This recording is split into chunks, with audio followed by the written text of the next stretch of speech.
Dosta je ponižavanja, dosta je nepravde, dosta je bezakonja. Hrvatima je dosta i kriminala i lopovluka. Znate, kradu vas, lažu vas i onda još traže da im plješćemo. I onda nas vrijeđaju. Zatvarati prosvjednike zbog toga što se suprotstavljaju lažima i vrijeđanjima, što štite dignitet svoje države i onda u pritvor na mjesec dana staviti vukovarskog branitelja koji je bio 9 mjeseci u srbijanskom logoru. To je već patologija.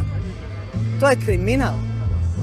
15.000 hrvatskih građana je za vrijeme Domovinskog rata bilo odvedeno u srbijanske logore. Nitko od njih nije obeštećen. A Hrvatska država pod vodstvom Plenkovića, Milanovića i njihovih jataka, oni plaćaju ratnu odštetu obiteljima ratnih agresora iz Srbije. Pa gdje to ima? Pa nam se cijeli svijet smije.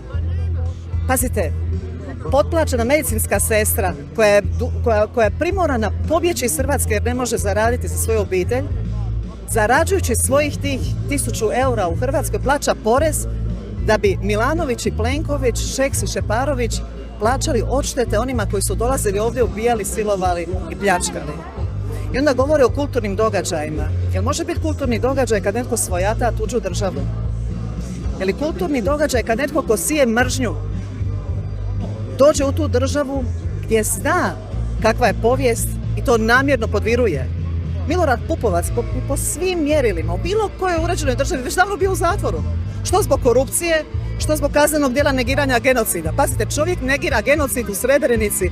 Umjesto da je u zatvoru, te vrhuške stavljaju hrvatske branitelje u zatvor.